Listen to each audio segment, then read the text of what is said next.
How's everybody doing?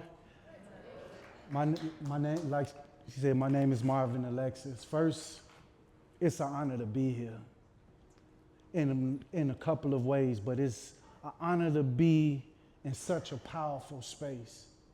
That was actually the second time that I saw it, but this was really like, it seemed like it was the first time that I saw it, and I'm so proud of you. I'm so proud of you. I'm so proud of all of you all for the work you're doing. It's an honor for me to be here because 25 and a half years ago, I would have never thought this would be a reality. I was incarcerated as a young, misguided brother from the South Side. Anybody who comes from these areas, they know it's kind of like a setup to fall into the things that succumb us. And it's no one look. We're not all impoverished where we're starving and we're robbing stores to eat.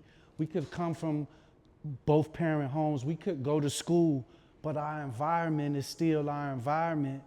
And it sucks so many of us up. But the reality of it is, it does not define us. Our actions, our worst mistake, our worst choice does not define or label us for the rest of our lives. It's a reason why cameras aren't inside prisons every day, to see the reality. If a lot of you understand, one of the main reasons why the Vietnam War ended is because cameras were there so people could see the atrocities going on over there. And it's the same thing in prison. They don't want you to see the atrocities and the inhumanities that go on every day in prison. And they also don't want you to see the actual stars shining even behind those clouds. Yoel's locked up for 34 years. I was locked up, I'm going on 26 years and 6 more months.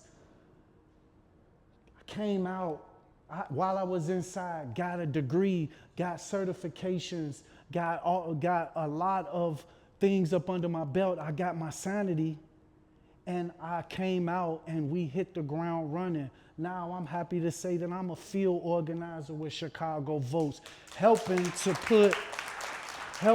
put my actions where my words and my understanding of what goes on in there to work.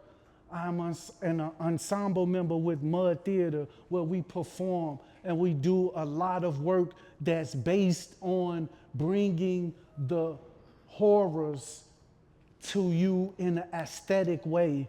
We're able to tell our stories through a beautiful way, and it's therapy for us as well. So that's just a little bit, and I appreciate you all for coming because you all matter in this larger scope of thing. But I want to leave you all with just a little something, because I'm a performer, so I want to leave you all with something real creative. But it is to give you all a sense of us showing you democracy or exhibiting what democracies look like firsthand from the inside. And there's no worse place to begin than in the 8x10 surrounded by steel and concrete, trying to fight back tears, our blood's bubbling, because we sick of cells and tight stacked tears, seeing souls cold, froze solid from those ice pack years, a quarter century sentenced to being kenneled in a dog cage with no Alpo for the dog days. Just lockdowns and lost age, hot rounds from a cop's gaze that act like foxhounds on a chase for a lost slave. They say systematic design made us products of our environment, which programmed our mind till we wind up in alignment. See, while they were up there, we were right under. We underlined them. And the con was to turn our consequences to confinement. 13th Amendment exception clause, read the fine print. Slavery ain't abolished. It just changed assignment. First they locked Matulu in Kentucky. Mandela on the island. They put Mumia in the Ma and Clement King in an asylum. You know what that type of stuff can do to a person's mind? Never mind. These just words, right? It's all props. Forget I'm a solitary soul who starved in a small box, hearing silent screams swallowed by the sound of a small lock, seeing multitudes of men meet their end from outbreaks of COVID, shingles, legionnaire, smallpox, seeing stress tumor masses amassed from all this madness. I want you to imagine the magnitude of people who try to manage this, seeing families fractured, fathers vanish without a trace for political agenda or genocidal hate.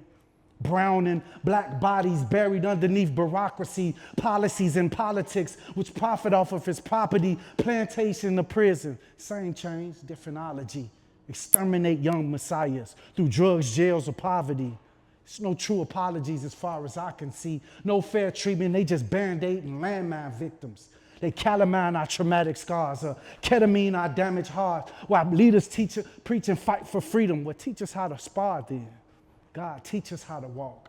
Then lead us as we march, knee deep inside this march to freedom's really ours. Please keep this dark beast from feeding off our stars and let us shine through these bleak and dismal clouds.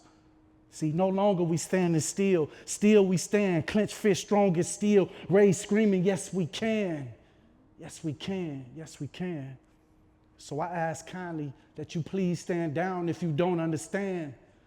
Because so long to the days where we plead and just talk. Now we just walk. Because it's a long walk to freedom, but it's hard for us to get there from inside of a cell. They say that you don't know a people not until you've been inside of its jails. It's a long walk to freedom, but I promise you we're going to get there. Thank you.